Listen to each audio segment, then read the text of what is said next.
How to manage reduce motion on Twitter.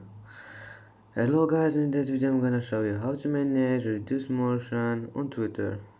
First thing I'm gonna do is go to Twitter and then go here and now go down and click settings and privacy, and now click this one, accessibility, and then accessibility here.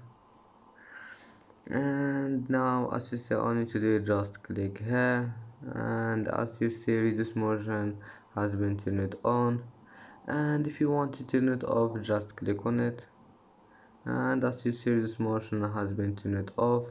And that's how manage reduce motion on Twitter. And that's it for today's video. If you like this video, don't forget like and subscribe, and see you in the next video.